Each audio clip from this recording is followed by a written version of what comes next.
قالوا يا نوح قد جادلتنا فأكثرت جدالنا فأتنا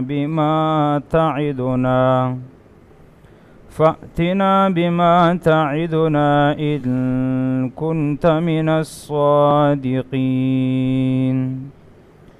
قال إنما يأتيكم به الله إن شاء وما أنتم بمعجزين ولا ينفعكم نصحي إن أردت أن أنصح لكم إن كان الله يريد أن يغويكم هو ربكم وإليه ترجعون أم يقولون افترى قل إن افتريته فعلي إجرامي وأنا بريء مما تجرمون. دولسم پارا سورة ہود 32 نمبر آیت تے واقعات نوح علیہ السلام اغا شروع دینا مخ کی درس کی ذکر شو چې نوح علیہ السلام خپل قوم ته دعوت ورکو د الله د توحید او د وحدانیت، لیکن د نوح علیہ السلام په خلاف باندې کم چې غټ خلکو هغه راپاڅېدل او په نوح علیہ السلام باندې اعتراضات وکړو چې یو اعتراض ور باندې دا وکړو چې ته خو زمونږ په شان بشر او انسان یې مونږ ته نبي نه تسلیمو. دویم ورته دا ویلي دا تا سره چې کوم ملګري دي او په ته ایمان ناوړې نو اراذلنا بادي الرأي دا په موږ کې ډېر ذلیله خلک دي او سرسیي رای والا دي. دریم ورته دا ویلي چې ستا او ستا د ملګرو په موږ باندې هیڅ فضیلت او غوروالی نشته. نوح علیہ السلام بیا جواب ورکو، بیا ورته نوح علیہ السلام وی که ستاسو دا سوچي چې دی به زمانه د دنیا څه د ګټې یا څه د مال و دولت سوچ ساتي نو دا خبره نه ده. لا اسألکم علیه مالا، زه د الله دین تاسو ته بیانوم او په دې باندې زه ستاسو نه څه مال اخیستل نه غواړم، بلکې ان اجریه الا علی الله، مال به زما د دعوت بدله ده الله راکوي. بیا ورته هغوی ویلې چې موږ ستا خواله درځو خو ترې دا ملګري وشړه، دا د ځان نه لرې که نو موږ به ستا سره کینو. نو نوح علیہ السلام ورته وی چې زه دا ملګري نشم شړلی، ځکه انهم ملاقو ربهم، یو خدا د دوی په ورځ د قیامت الله ته مخامخ شي زما په خلاف به شکایت وکړي، نو زه به بیا څه ویم الله ته به څه جواب ورکوم. دویم ورته وفرمایل که چېرته زه دا ملګري لرې کم نو من ینصرنی من الله ان طردتم، نو که بیا په ما باندې عذاب راولي نو زما مدد به بیا څوک کوي. بیا ورپسې آیت کې ذکر شو چې نوح علیہ السلام نه هغوی 4 تپوسونه وکړو. اول ور باندې دا اعتراض وکړو، تپوس یې وکړو چې تا سره خزانې د الله دي او د دې نه موږ له څه راکړه. نوح علیہ السلام ورته وی چې د خزانو اختیار دا صرف د الله سره دی، ما سره نشته. دغه رنګ نه ما سره د علم غیب څه علم شته، نه زه یو ملائک فرشته یم، او زما د ملګرو ته چې تاسو کوم سپک ګورئ نو د هغوی په باره کې زه دا خبره نه کوم چې لن یؤتیهم الله خیرا، الله به دوی ته څه خیر نه ورکوي. بیا اخره کې ویلي چې انی اذا لمن الظالمین. په دې 4 خبرو کې که زه یوه خبره وکړم نو په دغه وخت کې به زه بیا د ظالمانو نه یم. اوس دې آیت کې ذکر کوي، آیت نمبر 32 کې چې د نوح علیہ السلام او د قوم چې کله دا مکالمه او خبرې اترې وشوې او نوح علیہ السلام وله صحیح جوابات ورکړل، نو هغوی نوح علیہ السلام ته ویل چې ته خو موږ سره جګړه کې. ګوره باطل پرست خلک همیشه دا اعتراض کوي چې کله تو د هغوی صحیح جوابات کې په دلایلو سره د هغوی د باطلو خبرو جواب کې نو هغوی به نوم تاله درکوي وایي دا شر او فساد خوری. نو نوح علیه السلام باندې دا اعتراض وکړو.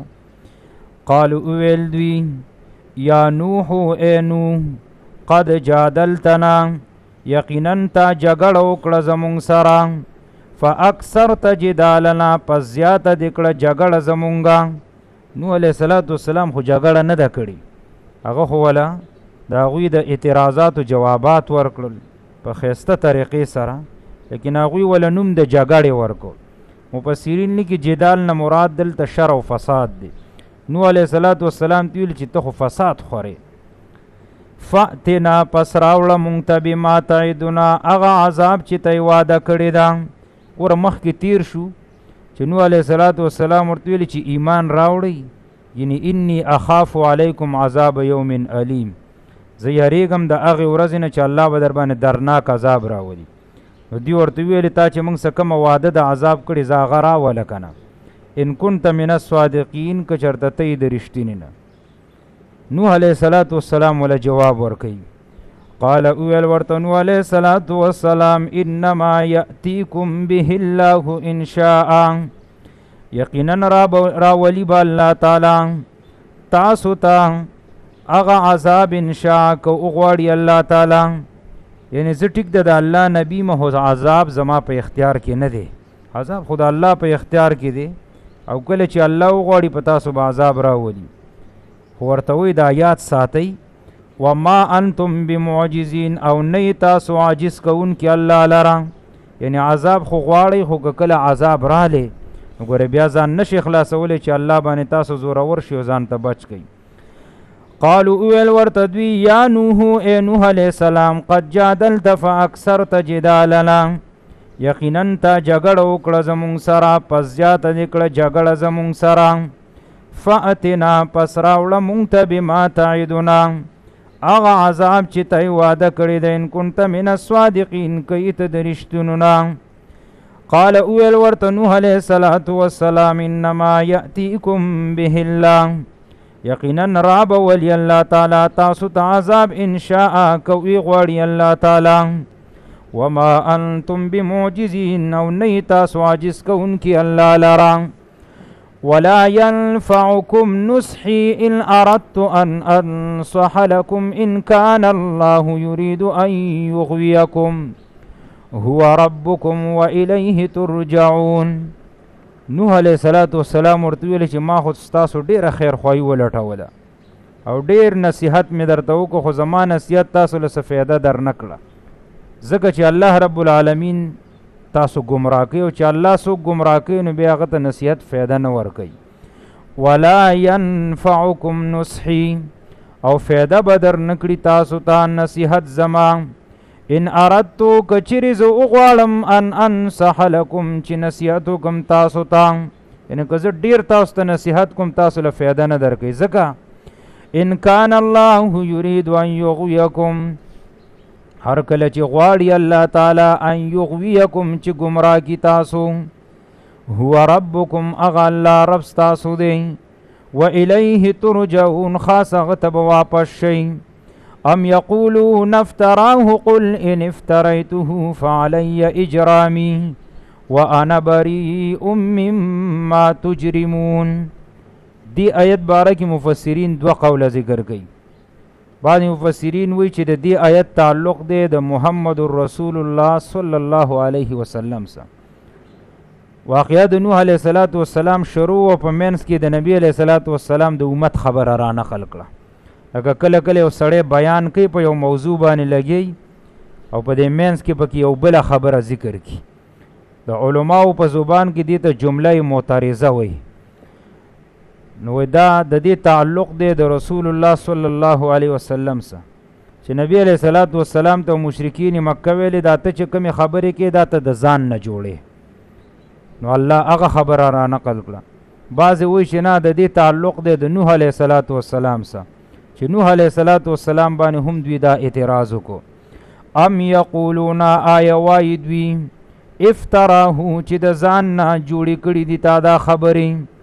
قلت ورته ووایه ان افتریتو که چېرې ما د ځان نه جوړې کړي نو فعلی اجرامي پس په ما باندې دی جرم د ګناه زما. اجرام ویلې کېږي د ګناه بوج او ظلم ته. نو که د نوح علیه السلام سره تعلق شي نو نوح علیه السلام ورته وي که زه دا خبرې د ځان نه کوم نو دا خو زه به یو د ګناه کار کوم نو بس د دې جرم به الله ماله راکوي. او که د رسول الله صلی الله علیه وسلم سره تعلق شي نو د دغه مقصد دی چې نبی علیه السلام ته مشرکین مکه ویلې دا آسماني وحی نه ده ته د ځان نه خبرې کې. نبی علیه السلام ورته که زه د ځان نه جوړوم نو فعلی اجرامي د دې جرم به زما په ذمه باندې دی. وانا بریء او زه بیزاره مما د هغې نه تجرمون چې تاسو جرم کوئ. یعنی تاسو چې کوم جرمونه کوئ ستاسو د جرم نه زه به بیزاره یم. واوحي الى نوح انه لن يؤمن من قومك الا من قد آمن فلا تبتئس بما كانوا يفعلون. د مخکې رکوع کې و د نوح علیه السلام قوم ته دعوت ذکر شو.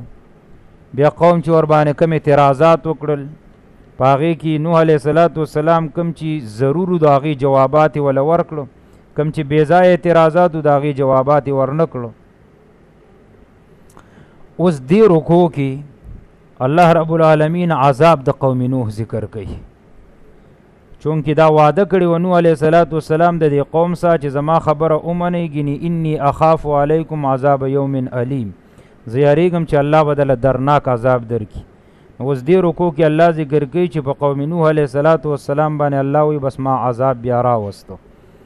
او دویم سبب د دې عذاب دام دی چې په صورت نوح کې راځي چې نوح علیه السلام کله 950 کاله دعوت وکړو، نو آخر دا چې ډیر مایوسه شو به خیرې وکړي چې رب لا تذر علی الارض من الکافرین دیارا، یا الله د کافرونو وس یو قسم په دې ځمکه باندې ژوندی پرې نه دي. هغه خیرې د نوح علیه السلام الله رب العالمین قبول کړي. نو دې آیت کې اوس الله رب العالمین ذکر کوي چې کله دې قوم ایمان نه راوړو نو الله رب العالمین نوح علیه السلام ته وحی وکړه. واوحی الی نوح او وحی وشو نوح علیه السلام ته انه د دې خبرې لن یؤمن من قومک چې هیڅ کله ایمان نه راوړي ستا دا قوم الا مگر من هغه څوک قد آمنه چې ایمان راوړی دی. ور نوح علیه السلام 950 کاله دعوت کړي. دا ګوره ډېر لوی دعوت دی چې 950 کاله یو نبی یو قوم ته لګي یو د الله وحدانیت ته رابلي، او په هغې کې چند کسانو پکې ایمان نه وړی لکه وروستو آیت کې هغه ذکر کېږي. نو الله نوح علیه السلام ته ویلي چې ستا دا قوم بس دا ایمان نه راوړي، خو چونکې نوح علیه السلام خپه په دې باندې چې زما قوم ولې ایمان نه راوړي، نو الله هغه ته تسلي ورکوي فلا تبتئس پس ته مه خفه کېږه بما کانوا یفعلون په هغه څه چې دوی تا سره کوي. نوح علیه السلام ته د قوم ډېر اذیت ورکړی دی. مفسرینو دلته ذکر کړي 2 واقعات. یو واقعه دا ذکر کړې ده چې یو ورځ دا قوم راپاڅېد او نوح علیه السلام یې دومره زیات ووخو او وی بیا په کپړه کې راتاو کو کور چاردیوالۍ ته یې دننه ورغوزار کړو. وره د الله نبي دی قوم ورسره دومره ظلم کوي. او یو واقعه پکې دا یو مفسر ذکر کړي، وی نوح علیه السلام چې کله هوش کې راغی نو دی بیا دی قوم له ورغلی او د الله دعوت یې ورکو. و یو سپینګیری سړی په لار باندې روانو او د دې نیکه اکثر دا عادت یې پخوا به دا کار ډېر کړی، دا نوسي به یې په دې اوږه باندې کېنول. نو یو نوسی د په اوږه باندې کېنولی په لار روان دی.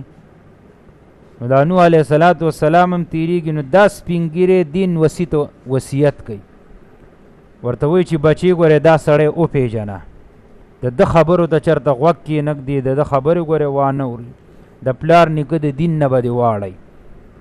دی وایي چې دا بوتان، ځکه شرک د نوح علیه السلام د وخت نه شروع شوی، دا بوتان دا بزرګان هېڅ نشي کولی.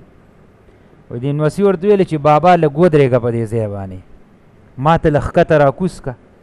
وایي چې ښکته یې راکوز که، وایي د بابا په لاسو کې کونټۍ و هغه یې ته واغسته او سیده ورغلی او په نوح علیه السلام یې ګزارونه شروع. ګوره د شیطان دا غلطه خبرو دومره خوږه لګي په سړي باندې، په ماشوم باندې څومره اثر کوي. نو دومره اذیت او تکلیف نوح علیه السلام ته قوم ورکړی. نو الله ورته وایي چې فلا تبتئس، ته مه خفه کېږه په دغه تکالیفو باندې بما کانوا یفعلون، کم کارونه چې تا سره دا قوم کوي. ته به خفګان نه کې، زما چې کومه فیصله د عذاب د هغه عذاب به راځي، لږ صبر او انتظار به راته کې. و اوحی الی نوح، او وحی وشو نوح علیه الصلاة والسلام ته انه د دې خبرې لن یؤمن من قومک، چې هیڅ کله ایمان نه راوړي من قومک قوم ستا، الا مگر من اغسو قد آمن چې ایمان راوړی دی. فلا تبتئس، پس ته مه خفه کېږه بما کانوا یفعلون، په هغه څه چې دوی کوي. واصنع الفلک باعیننا ووحینا ولا تخاطبني في الذین ظلموا انهم مغرقون. ګور الله رب العالمین داسم کولی شو چې استدا قوم ټول په یو ځای هلاک کړی وي او نوح علیه السلام یې بچ کړی وي، لیکن دنیا دې ته دارالاسباب ویلی کېږي. دې کې به خامخا انسان اسباب استعمالی. نو په دې قوم باندې چونکې طوفان د اوبو راته، نو په اوبو کې کشتۍ کار ورکوي، بل شی پکې سړی نشي بچ کولی. نو الله رب العالمین نوح علیه السلام ته اوس چل ښیي چې ته کشتۍ جوړه که، ځکه چې طوفان به راځي، اوبه به راځي، نو په دې کشتۍ کې به ته مؤمنان سوارئ، نو تاسو وبچ شئ. او په مخ د ځمکه باندې اولنۍ کشتۍ دا ده چې دا نوح علیه السلام جوړه کړې ده، دې نه مخکې کشتۍ چا پېژندل هم نه. واصنع الفلک، او جوړه که کشتۍ. یو سفینه ده، یو فلک دی، دې کې لږ فرق دی. فلک کشتۍ ته م وایي، د بحري لانجې وغیره دې ټولو ته ویلی کېږي، او سفینه عام د لرګي نه جوړه شوې کشتۍ ته وایي. واصنع الفلک، او جوړه که کشتۍ باعیننا، په نگرانۍ زمونږ کې، و وحینا، او په وحی زمونږ سره. الله جبریل علیه السلام راولیږه او چلې ورته ښوده چې په دې طریقه باندې به یې جوړه کړي. خو الله ورته ویلې چې کشتۍ جوړه که عذاب به راځي، خو ګورې نوح دا خبره یاد ساته. ولا تخاطبني، سپارش به نه کې ته فی الذین، په باره د هغه کسانو کې ظلمو چې ظالمان دي، انهم مغرقون، یقینا دوی غرقېدونکي دي. ځکه نوح علیه السلام خو ټیک د وخت کې غصه او خیرې کړي دي، و انبیا علیه السلام کې دا صفتو چې کله به قوم تباه کېده بیا به سخت خفه کېدل. نو الله ورته ویلي چې ګورې عذاب به راولم، خو بیا به راته سپارښونه نه کې چې یا الله خیر دی زما قوم دی او ته یې پرېږده. الله ورته مغرقون، دا به ضرور به دا خلق غرق کېږي. ولا تخاطبني، د دوی په باره کې او ما ته سپارش خبرې به راته بیا نه کې. ويصنع الفلك وكلما مر عليه ملأ من قومه سخروا منه قال إن تسخروا منا فإنا نسخر منكم كما تسخرون. جبریل علیہ السلام راغی چلی ورته خودو. الله وی ويصنع الفلك، او جوړول نوح علیہ السلام کشتۍ. دا کشتۍ څومره غټه وه، نو بیا مفسرینو ذکر کړي دي چې 80 ذراع د دې اوږدوالی و. ذراع لفظ چې کوم دی دا د لیچې ته وایي، د لاس دا لیچه نه دې ته ذراع وایي. نو زمونږ او ستاسو د ګزونو په لحاظ سره د دې نه نیم ګز جوړیږي، نو د 80 نه زمونږ او ستاسو 40 ګزه جوړیږي، او 50 ذراع د دې کشتۍ دا پلنوالی دی. دومره غټه کشتۍ جوړه کړه، یعنې 40 ګزه اوږده او 50 ګزه دا پلنه وه، او دا د کم لرګي نه جوړه کړه. نو جبریل علیه السلام ورته یو لرګی دی، هغې ته ساج وایي، ساجن هم ورته وایي. مفسرینو لیکلي چې اوس هم په هندوستان کې دا لرګی شته، هلته وایي د دې ونې میلاویږي.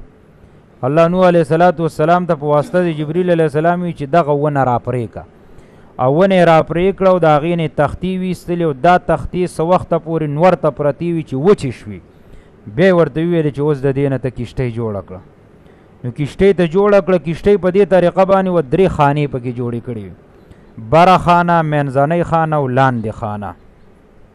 په دې طریقه باندې نوح علیه السلام کشتۍ تیاره کړه، 40 ګزه اوږده، 50 ګزه پلنه. نو ویصنع الفلک، او جوړول نوح علیه السلام الفلک کشتۍ. وکلما مر علیه ملأ من قومه، او هر کله چې به تیر شو په ده باندې من قومه قوم د دو، سخرو منه، نو ټوقې به یې کولې په ده پسې. دی لګې د کشتۍ جوړی، هغه قوم دومره نافرمان او هغوی چې به تېرېدل د پسې به یې خاندل ویلې دا سړی لیونی شوی که څنګه چل دی لرګي را پرې کوي او تختې ته وباسي او لګی دی څه شیزې رانیولی دی او جوړی ځکه وخت کې خو کښتۍ نه وه که نه هغوی خو لیدلې نه وه نو نوح علیه صلات وسلام دا کښتۍ جوړوله او که بیا په وروستو ده ورته ویلیم دي چې دا کښتۍ ده نو هغوی ورته ویلي چې اوبه نشته دی اوبو درک نه لګي او ته لګې کښتۍ جوړې دا ټوقې مسخرې به یې پسې کولي خو چې کله پسې هغوی ډېرې خندنې شروع کړې نو نوح علیه صلات وسلام وله جواب ورکو قال اویل ورته نوح علیه صلات وسلام ان تسخروا منا که چیرې مسخرې کوئ تاسو په مونږ پسې نو فانا نسخر منکم یقینا مونږ به مسخرې وکړو په تاسو پسې کما تسخرون لکه څنګه چې تاسو مسخرې کوئ یعنې ورځ را روانه ده لږ صبر وکئ بیا به منګه خاندو تاسو پسې تاسو بیا جاړئ ځکه عذاب د الله رب العالمین راتلونکی و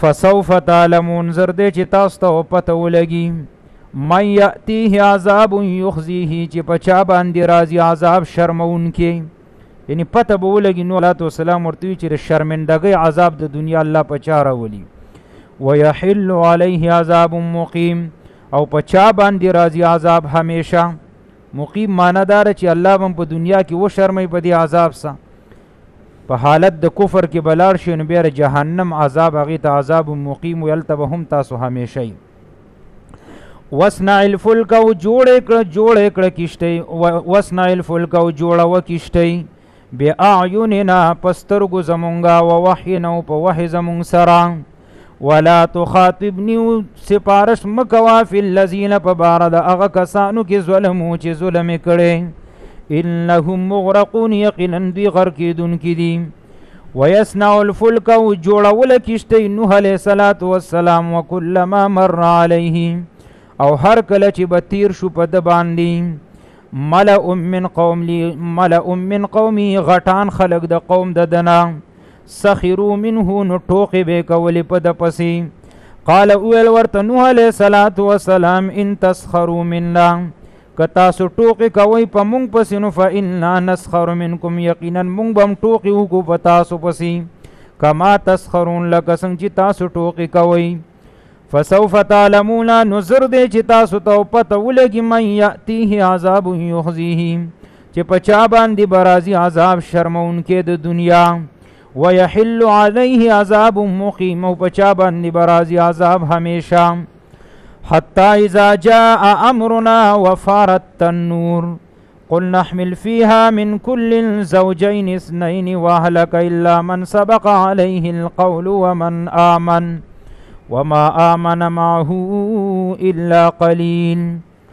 کله چې نوح علیه صلات وسلام کښتۍ تیاره کړه نو الله رب العالمین ورته وی چې نوح عذاب به راځي اوسه نو الله رب العالمین ورته یوه نښه د عذاب وښودله چې نښه دا ده چې وفارت تنور دا تنور چې کوم دی دا به وخوټ کېږي ګوره تنور ته په پښتو کې موږ او تاسو تنور ویو کوم کې چې دا روټۍ پخوي او عربۍ کې هم دې ته تنور ویلی کېږي په عربۍ کې هم ورته تنور ویلی کېږي پښتو کې هم ورته تنور وایي نو الله ورته ویلي چې دا تنور خو د اور ځای دی که نه دې کې خلک اور بلی د هغې په ذریعه تنور ګرم شي روټۍ پکې پخوي خو الله ورته ویلي دې تنور کې خلک اور بلی خو په دغه تنور کې به اوبه راوخوټ کېږي نو چې کله پکې اوبه راوخوټ کېدي په ځای د اور باندې نو بد پوه شي چې دې وخت کې عذاب زما په دې قوم باندې رالی حتی تر دې پورې اذا جاء امرنا کله چې راغلی عذاب زمونږه وفارت تنور او اخوټ کې د تنور یعنی تنور کې اور خو د اور په ځای به دې کې اوبه راوخوټ کېږي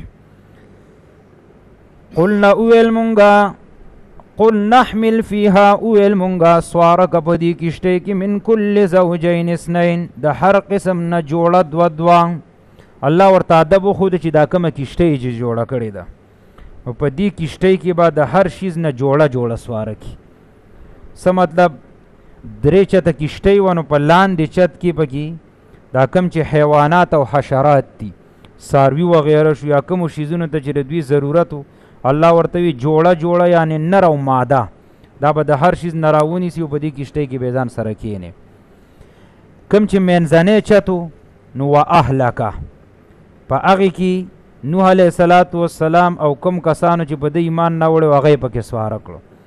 بره دریم چت کې د مرغان وغیره چې کوم دی پکې سواره کړو او دا هغه دریم چت د پاسم بره تخته لګېدلې و هغه د بره نه بندو. نو الله ورته دا ادب وښوده چې ته به دا طریقه وکړي. قلنا وویل مونږه احمل فیها من کل زوجین اثنین چې سواره کا په دې کشتۍ کې من کل زوجین اثنین د هر قسم نه جوړه دوه و اهلک او اهل خپل. اهل نه مراد د نوح علیه السلام خاندانو به سمدي ورباندې ایمان نه وړ الا مگر من هغه څوک سبق علیه القول چې فیصله شوي د مخکې په هغه باندې عذاب زما. ان الله ورته په چا چې زما د عذاب فیصله شوی به ګوره کشتۍ کې نه سوري. ومن آمن او هغه څوک چې ایمان راوړی دی وما آمن معه ایمان نو راوړی په نوح علیه السلام باندې الا قلیل مگر لږو خلکو. نو اوس دا څومره کسانو چې به د ایمان نه وړی. نو مفسرینو ذکر کړي چې زیات نه زیات قول پکې د 80 کسانو.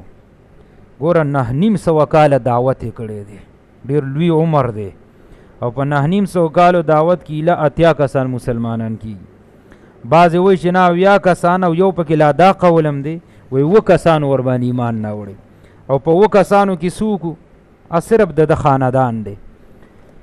یو د دې نوح علیه السلام یو زوی د هغه نوم کنعان دی، واقعه را روانه ده. نو هغه خو کافر و، هغه خو د نوح علیه السلام نه بغاوت کړی، ایمان نه دی راوړی. نو د هغه ښځې ایمان نه وړی خو د خاونې نه او درې د نوح علیه السلام زامنو سام حام یافس د درې واړو ایمان نه وړی او د دې درې واړو ښځو هم ایمان نه وړو. نو شپږ دا شو، یو د کنعان ښځه شو، دا 7 کسان شو. د نوح علیه السلام سره 8 کسان شو. هر چې خپله بیبي د نوح علیه السلام و نو هغه وروستو پارو کې راځي چې د نوح علیه السلام ښځه چې کوم و نو دام کافره وه، څنګه چې د لوط علیه السلام ښځه دام کافره وه. ښځې هم ایمان نه راوړی، نو ښځه هم الله غرقه کړې ده او د غزوی کنعان هم الله غرق کړو. صرف د 7 کسانو ایمان نه وړی. او قرآن کریم کې وروستو راځي چې وجعلنا ذریتهم الباقین. الله وی د دې 7 کسانو نه وروستو بیا ما دا ټوله دنیا پیدا کړي. د انسان نسل د دې 7 کسانو نه بیا را روان شوی. دغه وخت کې د دې 7 کسانو نه علاوه چې څومره ټول الله په دې طوفان سره غرق کړي دي، صرف 7 کسان بچ پاتې شوي. نو الا قلیل نه مراد دغه دي، یا 80 کسان یا 70 کسان یا دغه 7 کسان دي. اوس الله رب العالمین ورته په کشتۍ کې د سورېدو یو بل ادب ښیي. وقال ویل ورته الله تعالی ارکبوا فیها، سواره شئ په دې کشتۍ کې. او چې کله تاسو کشتۍ کې سورېږئ نو ګورئ دا کلمه به وایي بسم الله مجریها و مرساها ان ربی لغفور الرحیم. بسم الله خاص په امداد د الله باندې، مجریها روانېدل د دې کشتۍ دي، و مرساها ودرېدل د دې کشتۍ دي. یعنې دی ورته یو دعا وښودله. ګوره تاسو کشتۍ کې خو سورېږئ خو د دې کشتۍ دعا به ووایو او هغه دعا څه ده؟ بسم الله مجریها و مرساها. او دا به مرسه ووایي ان ربی لغفور الرحیم. دی وجې نه کله چې سړی په سفر باندې ځي نو زمونږ په دین کې امدا دي چې سړی دام ویلی شي، دا به مو وایي. او بیا د صورت زخرف کې راځي چې هلته مستقل د سفر دعا ذکر ده. سبحان الذي سخر لنا هذا وما كنا له مقرنين وإن إلى ربنا لمنقلبون. کله چې سړی سفر کوي، که په موټر سایکل ځي، که په سایکل ځي، که ګاډي کې ځي، که په اس په اوښ باندې سورلی کې، نو دا د سفر دعا دا به سړی وایي. مجریها، مجر اصل کې وایي روانېدلو ته، او مرسا اصل کې وایي ودرېدلو ته. نو الله ورته دا ادب وښودو چې یو خو پکې جوړه جوړه سواره کي، خپل اهل به هم سور کي، چا چې ایمان نه وړی نور به څوک نه سوري. دویم چې کله کشتۍ ته ورخېږي نو ګورې دا دعا به وایي. وقال ویل الله تعالی ارکبوا فیها، سواره شئ په دې کشتۍ کې. بسم الله خاص په امداد د نوم د الله تعالی، مجریها روانېدل د دې کشتۍ دي، و مرساها ودرېدل د دې کشتۍ دي. ان ربی یقینا رب زما لغفور الرحیم، خامخا بخنه کوونکی او مهربانه دی. وهي تجري بهم في موج كالجبال ونادى نوح ابنه وكان في معزل يا بني اركب معنا ولا تكن مع الكافرين. بس دی وخت کې طوفان راله، مخکې سورتونو کې راځي چې الله رب العالمین زمکې ته حکم وکړو چې تا کې څومره اوبه دي دام بهر راوباسه، د زمکې نه د اوبو چینې راووتلې او بره اسمان ته الله حکم وکړو چې ښه تیز باران راووروه، نو بره نه م اوبه او د لاندې نه م اوبه، دا زمکه د اوبو نه ډکه شو. بیا مفسرینو ذکر کړي دي چې تقریبا دا طوفان په 10 رجب باندې دا شروع شوی و، دا بارانونه او دا د لاندې اوبه، او د عاشورې په ورځ باندې دا وچ شوی دی، نو تقریبا داسې 15 میاشتې راځي. بعضې وایي چې 1.5 سل ورځې مسلسل دا بارانونه ورېدلي او د لاندې نه اوبه راوتي، نو چې 1.5 سل ورځې اوبه یو ځای کې جمع کېږي نو دا به څومره اوبه وي. نو په دغه اوبو کې به دغه کشتۍ په کار راله، نو الله دغه کشتۍ حالت ذکر کوي او د طوفان حالت ذکر کوي.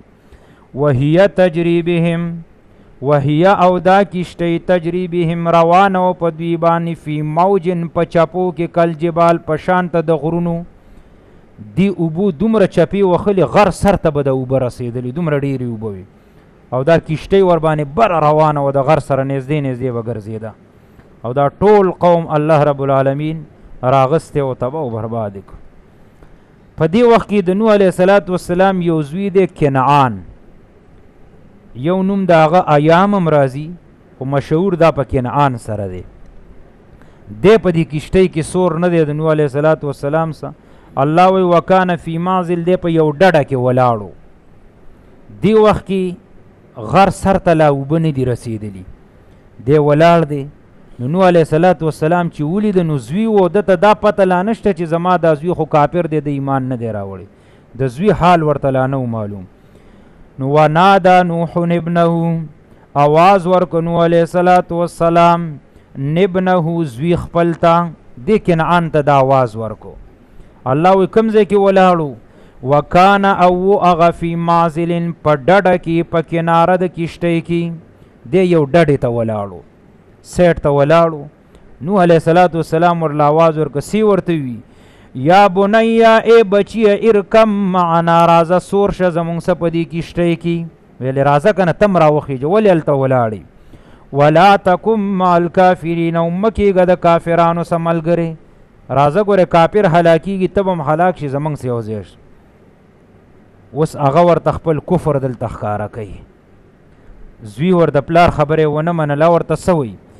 قال اویل ورته کنعان سآوي الى جبل، زر دی چې زه به پناه ونیسم غر ته، یعصمني من الماء، بچ به کي ما د اوبو نه.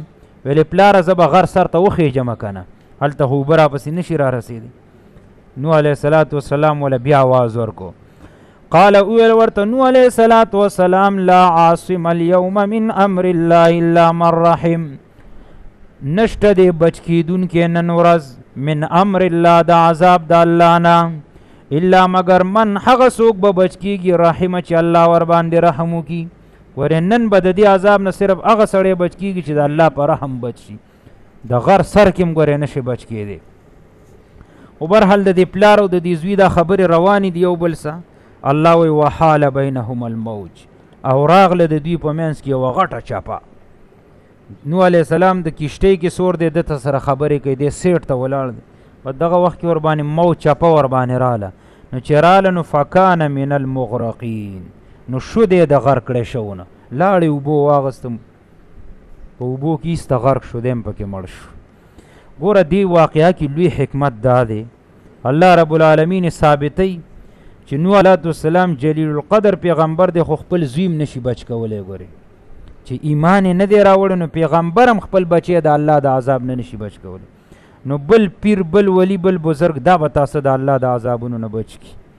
نوح علیه السلام زوی غرق کېږي او دی بچ کولی نشي. قال اویل ورته کنعان ساوي الى جبل، زه به پناه ونیسم غر ته، یعصمني من الماء، بچ به کي ما د اوبو نه. قال اویل ورته نوح علیہ الصلوۃ والسلام لا عاصم اليوم نشت بچ کونکي نن ورځ من امر الله د عذاب د الله نه الا مگر من اغسوک رحم چې رحم کی پاغبانی الله وحال بینهم الموج او راغله پمند دوی کی چپا فکان پشد من المغرقین د غرقړې شونا وقيل يا أرض ابلغي ماءك ويا سماء أقلي وغيظ الماء وقضي الأمر واستوت على الجود وقيل بعدا للقوم الظالمين. دا د عاشوري ورځ وا لسم د محرم څنګه چې الله رب العالمین نجات ورکړي د عاشوري په ورځ موسی علیه السلام او بنی اسرائیل ته، نو په دغه ورځ باندې دغه ورځ ته دا خصوصیت هم حاصل لري. صحیح حدیث کې راغلی چې د عاشوري په ورځ باندې نوح علیه السلام هم الله بچ کړی. نو لسم د محرم او الله رب العالمین اوس اوبو ته حکم وکړو. دا خو ډېره زیاته اوبه وه. نو الله اوس دا اوبه وچوي، خو په څه طریقې وچوي؟ الله ځمکې ته وویلي چې ابلعي، دا خپلې اوبه تېرې که. ابلاغ په عربۍ کې وایي یو شیز تېرولو ته. الله ورته وي دا اوبه راکاږه ځان ته. ځمکې هغه اوبه ټولې راښکلې او ویا سما و اسمان تی ویل چې ای اسمان اقلعی باقی اوبه بندې که بس. نو ځمکم د الله د حکم تابع ده، اسمان هم تابع دي. ځمکې اوبه راښکلي، بره نه باران ودرېد. نو الله وی وغیظ الماء، وچې شوې اوبه، بس ځمکه وچه پاتې شوه. خټې وغیره پکې وي خو اوبه ته څه شوې؟ هغه وچې شي. خو اوس کښتۍ خو بره وه که نه، کښتۍ خو غر ته رسېدلې وه، کښتۍ کوم ځای پاتې شوه؟ الله وی واستوت علی الجودی، کښتۍ په جودي غر باندې نیغه ودرېدله. دا جودي غر کوم ځای کې دی؟ نو دا د دې عراق سره خوا کې یو ښار دی، موصل ښار ورته وایي. دا عذاب هم هلته اصل کې راغلی دی. د نوح علیه السلام قوم دغه ځای کې هلاک شوي. د دغې سره حرارات کوهستان ورته وایي. دا غر هلته دی، اوس هم شته، جودي غر ورته وایي. د نوح علیه السلام کښتۍ الله وایي په دغه جودي غر باندې ودرېده. دوی د غر د پاسه پاتې شو، لاندې نه اوبه ټوله څه شوه؟ هغه وچه شوه. امام بخاري رحم الله هم یو روایت راوړی، هغې نه هم دا معلومیږي چې ډېر کلونه مخکې خبره ده. امام بخاري فرمایي چې څه کسانو دا کښتۍ هلته لیدلې هم وه په دغه حرارات کوهستان دی جودي غر باندې د نوح علیه السلام. او ما د شیخ عبدالسلام رحمت الله علیه نه اورېدلي، هغه درس کې ویل، هغه تقریبا د نن نه 10 کاله مخکې خبره هغه نه ما اورېدلې وه. او هغه ویلي چې 9 کاله مخکې اخبار کې م راغلي چې د دې دنیا سیاحان خلک ګرځېدل او د دې کښتۍ څه تختې هغوی موندلې وې. بیا چې معلومات او پوره د هغې دغه یې وکړې، ویلې چې دا د هغې کښتۍ تختې دي د نوح علیه السلام. خو بیا چونکې په غرونو باندې واوره وغیره به پرېوتلو، نو هغه تختې ایسته ختمې شوي دي. خو برحال دا جودي غر باندې الله رب العالمین د نوح علیه السلام کښتۍ دا واستوت کلکه ودروله. د موصل ښار سره نږدې دا غر دی. وقیل وویلی شو بعدا للقوم الظالمین، لرې والی دی د رحمت د الله نه قوم ظالمانو له. بعد اصل کې د رحمت د الله نه لرې والو ته وي، مراد ته تباهي ده. الله وی قوم ظالم دا مې ټول تباه کو. وقیل اویلی شو یا ارض ابلعی، ای ځمکې تیرې که ماءکې اوبه خپلې، و یا سما و ای اسمان اقلعی بند که، وغیظ الماء او وچې شوي اوبه، وقضی الامر او فیصله وشوه د کار د الله، واستوت علی الجودی او برابره شوه کښتۍ په جودي غر باندې. وقیل اویلی شو بعدا للقوم الظالمین، تباهي ده د پاره د قوم د ظالمانو. ونادى نوح ربه فقال رب إن ابني من أهلي وإن وعدك الحق وأنت أحكم الحاكمين. کله چې کنعان غرق شو، نو ما درته ویلي چې نوح علیه السلام ته پته نه وه د بچي په باره کې چې دی خو کافر دی. نو نوح علیه السلام الله ته ویلي، آواز یې ورته وکړو.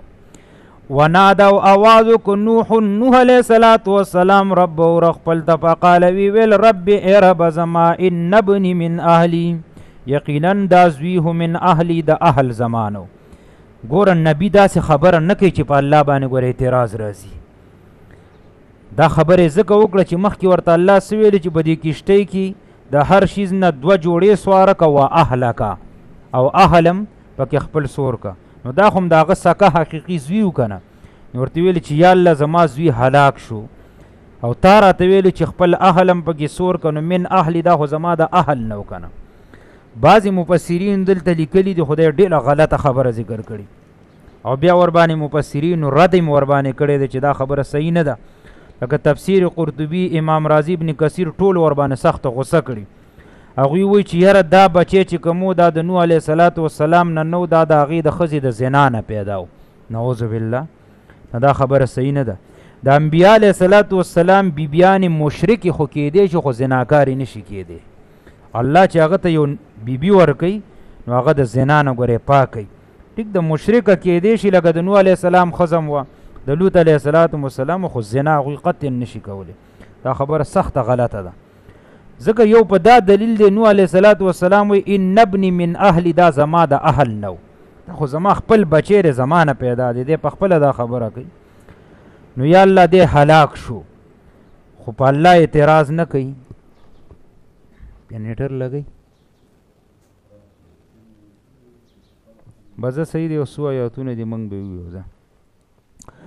وان وعدک الحق، یقینا وعده ستا رښتینې ده. الله ته وایي چې یا الله ستا وعده خو ډېره رښتینې ده. تا ما ته ویلو چې خپل اهل دې پکې سور که. خو ګوره بیا څه عجیبه خبره کوي. وانت احکم الحاکمین، یقینا ته ښه فیصله کوونکی د فیصلې کوونکو نه. یا الله تا چې څه فیصله کړي ښه دې کړي، زه په اعتراض نه کوم. خو زما زوی هلاک شو، وجه معلوموله. الله رب العالمین ورته اوس ښکاره کوي چې دا زوی ستا خو ستا په دین باندې خو نه و. قال اویل ورته الله تعالی یا نوح ای نوح انه لیس من اهلک، یقینا نو دا زوی ستا من اهلکا، د ستا د اهل نه. څه مطلب؟ یعنی ستا بچی خو دی خو ستا په دین باندې نه و. د اهلکه نه مراد دا دی، یعنی دا ستا په دین باندې ستا دا بچی نه و. الله رب العالمین نوح علیه السلام ته ویلي انه عمل غیر صالح، یقینا عمل دا غیر صالح، هغه غیر صالح. څه مطلب؟ یعنی ستا د دین مطابق د عمل نه دی کړی، یا د کافرو خلکو سره ملګری و. فلا تسألنی، پس پوښتنه مه کوه ما نه ما لیس لک به علم، د هغه څه په باره کې چې تا سره علم نشته. الله نوح علیه السلام ته چې د یو خبرې تا سره علم نه، هغې باره کې به ما نه تپوس نه کړي. انی اعظک، یقینا زه نصیحت در کوم تا ته یا نوح ان تکون من الجاهلین، د دې نه چې شي ته د ناپوهه خلکو نه. وعظ اصل کې منع کولو ته وي. الله ورته وایي زه تا منع کومه، داسې سوالونه ما نه مه کوه، د ناپوهه خلکو نه چېرته ونه ګرځي. ګوره انبیا علیه صلات وسلام دومره اوچت مقام دی، اگر چې نوح علیه صلات وسلام څه جهالت کار خو نه دی کړی که، هغه ته پته نه وځه کوي د زوی په باره کې تپوس کړي.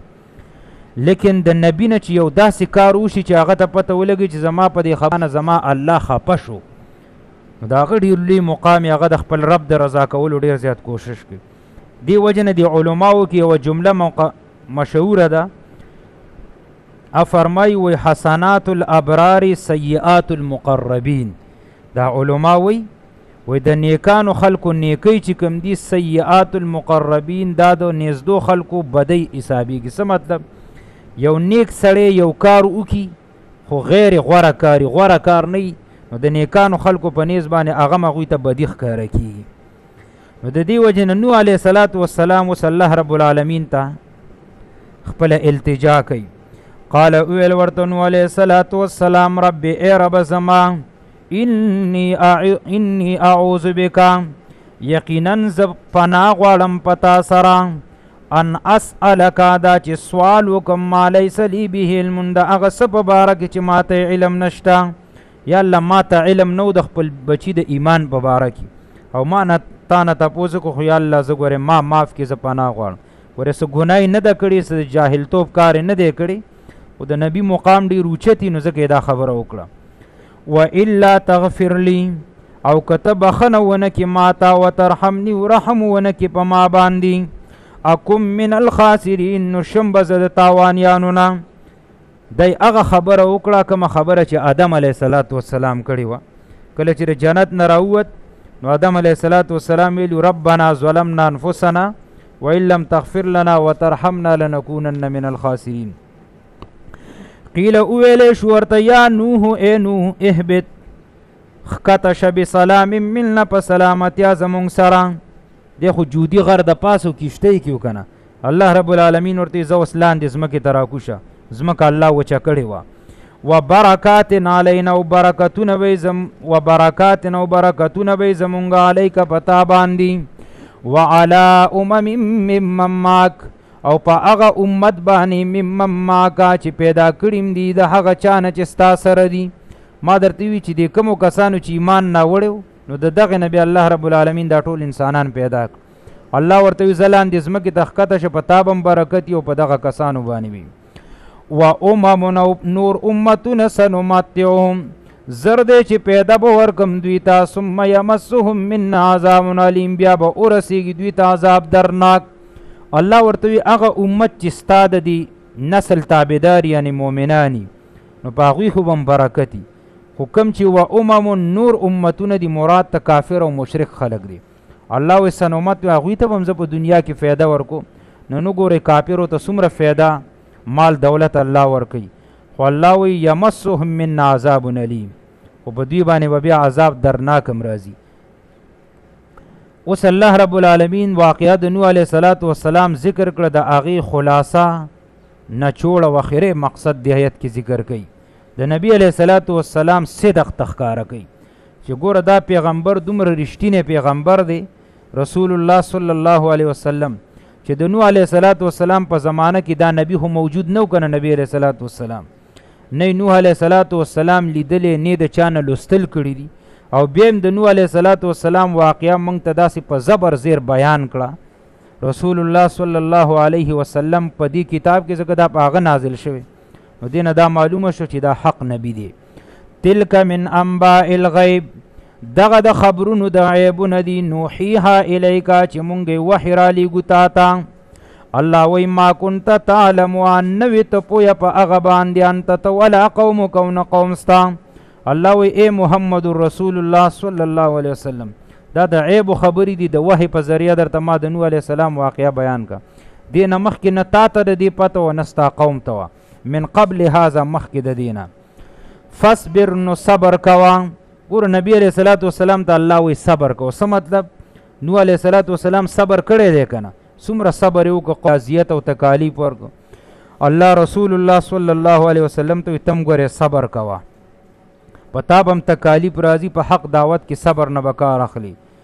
ان العاقبة للمتقین یقینا اخیری انجام دی د پاره د متقیانو. کم سړی چې دعوت او د تبلیغ کار کوي او دته اذیت او تکلیف رسی او دی ور باندې صبر وکي نو الله رب العالمین وی دته به ښه انجام زه ورکوم. دا لوی متقی انسان دی. په دعوت او تبلیغ کې به مشکلات راځي. د نوح علیه السلام واقعي دی مقصد د پاره الله ذکر کړه چې په انبیا علیه السلام کم تکالیف راغلی په امت بم راځي ځکه سړی چې حق خبرې بیانې دته سو غاړه کې هارونه هونه چي ستا په مخالفت به قسمه قسم خلق را باسي کنزل به کوي رد بد به کوي الزامات به در باندې لګوي ته به کنزل نه کې ته به رد بد نه وي ته به ور باندې الزام نه لګوي ته به صبر نه کار اخلي. الله رب العالمین به در سره بیا خپل نصرت او امداد کوي. په دې ځای باندې واقعه د نوح علیه السلام ختمه شوه. دې نه اخوا به واقعه د هود علیه السلام ذکر کیږي او بیا پسې واقعه د صالح علیه السلام به راځي. الله دې موږ له په دې خبرو د عمل کولو توفیق راکړي. اللهم إنا على تلاوة القرآن على ذكرك وشكرك وحسن عبادتك. اللهم احسن عاقبتنا في أمور كلها وأجرنا من خزي الدنيا ومن عذاب الآخرة. اللهم اهدنا الصراط المستقيم. اللهم اعتق رقبتنا من النار. یا الله ته زمون گناهونه معاف کی. یا الله زمون خطایان معاف کی. یا الله په قرآن او سنت مونږ له د عمل کولو توفیق را نصیب کی. یا الله زمونږ په ژوند کې خوشحالۍ راولي. یا الله د غمونو مصیبتونو تکلیفونو نه امن او محفوظ وساتي. یا رب العالمین چې څوک بیماران یې هغوی ته صحت کامله ورکړي. یا الله چې د چا څه قسمه حاجتونه یا الله تی وله د خپلو خزانو نه پوره کړي. یا الله که د چا په مال حال کاروبار کې رکاوټ یا الله تی وله ختم کړي. یا الله چې د چا اولاد نه نیک عمله دیندار صالح اولاد ورته ورکړي. یا الله چې د چا اولاد یا الله تی مور او پلار د پاره د سترګو یخواله وګرځي یا الله زمونږ زړونو کې یو بل سره خالص ورورولي خورولي مینه محبت پیدا کړي زمونږ د زړونو نه بغض حسد او کینی وباسي یا الله په قرآن او سنت مونږ له د عمل کولو توفیق راکړي یا الله دا درس د قرآن کریم یا الله همیشه قائم او دائم وساتي یا الله د دې چې کوم برکتونه او رحمتونه دي یا الله تی په دې کلی باندې همیشه قائم او دائم وساتي یا الله دلته چې کوم خلق ستا د کتاب د اورېدو دپاره راځي یا الله د دې ول عظیم بدلی اجرونه وله ورکي یا الله څوک چې په کورونو کې اوري یا الله چرته دا آواز رسیږي یا الله تی په کورونو باندې سکینه او رحمتونه نازل کی صلی الله تعالی علی خیر خلقه محمد وعلى آله واصحابه اجمعین.